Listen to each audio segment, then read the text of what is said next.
So dear friends, today my topic is present indefinite tense. हम आज इस tense को समझने की कोशिश करेंगे इस वीडियो में और डिटेल में बात करेंगे।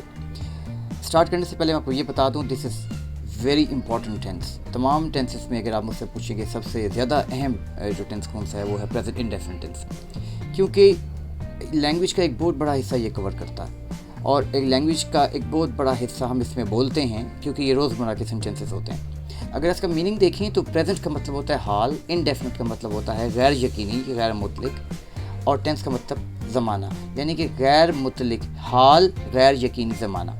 अब सवाल ये पैदा होता है कि इसमें गैर यकीनी क्या है। इस टेंस में जो सेंटेंसेस लिए जाते हैं, जो जुमले लिए जाते हैं, वो रोज़मर्रा के होते हैं, रूटीन के होते हैं, यूनिवर्सल फैक्ट होते हैं। उनमें एग्जैक्ट टाइम हमें नहीं पता होता। हमें ये पता होता है कि ये रूटीन के हैं या ये हो रहे हैं, लेकिन एग्जैक्ट टाइम स्पेसिफाई नहीं किया जाता, अनलाइक अदर टेंसेस। जबकि बाकी टेंसेस में हमें एग्जैक्ट टाइम का पता होता है। इसमें एग्जैक्ट हमें टाइम का नहीं पता, एग्जैक्ट स्पेसिफिक टाइम का नहीं पता होता कि ये, फॉर एग्जांपल हम ये कहते हैं कि वो स्कूल जाता है, ही गोज़ टू स्कूल।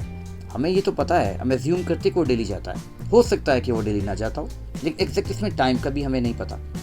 तो इस तरह बहुत सारे सेंटेंसेस हैं कि वो मेरा इंतज़ार करता है, एग्जैक्टली हमें नहीं पता कि वो एग्जैक्टली किस टाइम पे इंतज़ार करता है। यानी कि ये हाल के जुमले तो हैं, लेकिन इनमें एग्जैक्ट स्पेसिफाइड टाइम नहीं पता होता। इसीलिए इस टेंस को हम प्रेजेंट इंडेफिनिट यानी कि हाल गैर यकीनी ज़माना कहते हैं। और टेंस का मीनिंग होता है टाइम, भी आपको पता होना चाहिए टाइम पीरियड को कहते हैं टेंस का। इसका स्ट्रक्चर ये होता है अफर्मेटिव सेंटेंसेस के लिए, जो पॉजिटिव सेंटेंसेस के लिए subject plus verb, base form of verb की फर्स्ट फॉर्म इस्तेमाल होती है और कोई ऑक्सिलरी, कोई हेल्पिंग वर्ब का इस्तेमाल इसमें नहीं किया जाता। अफर्मेटिव सेंटेंसेस में no suffix is added to the verb, कोई भी वर्ब के साथ कोई सफिक्स ऐड नहीं करते। हाँ, अगर थर्ड पर्सन सिंगुलर जो है प्रोनाउन हो तो उसके साथ किया जाता है, अदरवाइज़ हम कोई इसके साथ सफिक्स का इस्तेमाल वर्ब के साथ नहीं करते। डेफिनेशन में हम देख सकते हैं कि इसमें हैबिचुअल सेंटेंसेस हैं, जनरल फैक्ट्स हैं, रूटीन्स हैं, ये तमाम जुमले जो है इसमें इस्तेमाल होते हैं। जैसे एग्जांपल अब पहले भी ले चुका हूँ, मज़ीद एग्जांपल लेते हैं। जैसे मैं कहता हूँ कि आई गो टू स्कूल, ये हैबिचुअल एक्शन को ज़ाहिर करता है कि मैं स्कूल जाता हूँ। वाटर फ्रीज़ेस एट 0 सेंटीग्रेड, अब ये जनरल ट्रूथ है कि पानी जो है वो 0 सेंटीग्रेड पे जो है वो जम जाता है, यूनिवर्सल फैक्ट है। अगर आप नोट करें कि उर्दू में नोट करें कि तमाम सेंटेंसेस का जो इख्तिताम हो रहा है वो ता है, ती है, ते है वगैरह सेंटेंसेस में होता है, और ये बात बहुत इंपॉर्टेंट है। ही लिव्स इन पेरिस, वो पेरिस में रहता है। ज़ाहिर कि इस परमानेंट है और ये परमानेंट स्टेट है कि वो पेरिस में रहता है। ये भी प्रेजेंट इंडेफिनिट टेंस है। आखिर में आप सेंटेंस देख सकते हैं कि ता पे एंड होता है।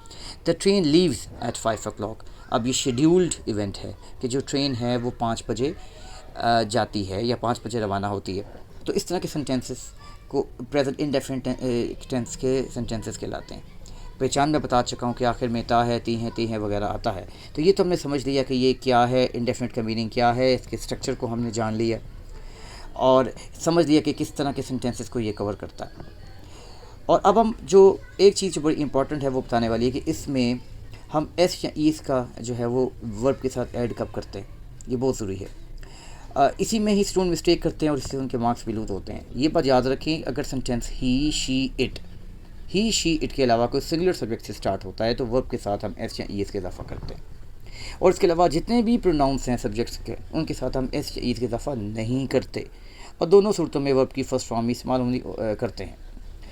और इस बात का ख़ास ख्याल रखना है कि स्टूडेंट बिल्कुल इस चीज़ को ही के साथ वो डोंट लगा देते हैं, आई के साथ डज नॉट लगा लेते हैं, जिसकी वजह से उनके मार्क्स जो हैं वो नहीं आते। और दूसरा है नेगेटिव केस। नेगेटिव केस में एक चीज़ एडिशनल है, इसका स्ट्रक्चर थोड़ा सा डिफरेंट है। इसमें सब्जेक्ट प्लस ऑक्सिलरी वर्ब, जिसे हम हेल्पिंग वर्ब कहते हैं, plus base form of verb बात लगाते हैं। यानी कि आप ये कह रहे हैं कि ही, शी, इट सिंगुलर सब्जेक्ट के बाद does not plus base form of verb, कोई एस या ई एस नहीं लगाना। जबकि इसके अलावा जितने भी प्रोनाउंस हैं जैसे आई है, यू है, दे है, उनके साथ डोंट लगाना है plus base form of verb. इसमें गलती भी स्टूडेंट्स कर देते हैं, जहाँ पे डोंट लगाना होता है वहाँ पे डज नॉट लगा देते हैं, और जहाँ पे डज नॉट लगाना होता है वहाँ पे डोंट लगा देते हैं। और ये मिस्टेक्स की वजह से जो है उनके मार्क्स जो हैं वो लूज़ कर देते हैं, और बोलने में भी ये मिस्टेक्स वो करते हैं। इसका स्ट्रक्चर ये बनता है कि सब्जेक्ट प्लस डू और does plus base form of verb, ये स्ट्रक्चर है। जबकि अफर्मेटिव में बहुत सादा था, subject plus base form of verb, उसमें कोई हेल्पिंग वर्ब को ऑक्सिलरी वर्ब का इस्तेमाल नहीं करते। हाँ, एस या ई एस का ख्याल रखते हैं, जबकि इसमें आपने डू नॉट और डज नॉट का ख्याल रखना होता है। तो इसको हम कंक्लूड इस तरीके से करते हैं कि ये वो सेंटेंसेस होते हैं जो यूनिवर्सल फैक्ट्स में आते हैं, ये वो सेंटेंसेस होते हैं जो रोज़मर्रा के आते हैं, हैबिचुअल सेंटेंसेस होते हैं, रूटीन के सेंटेंसेस होते हैं। और इनकी पहचान जो ये होती है कि आखिर में ता है, ती है वगैरह आता है।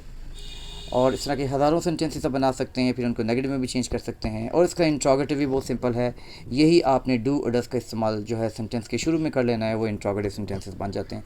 उस कोई रॉकेट साइंस नहीं है, ये वही चीज़ है।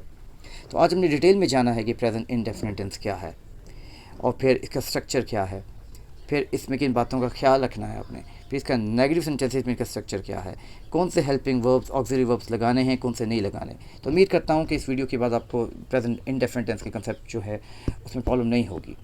अगर आपको समझ में आई है, if you like my video तो इसको लाइक करें, सब्सक्राइब करें, ताकि मैं मज़ीद टेंसेस में आपके लिए वीडियोज़ लेके आ सकूँ। Thank you.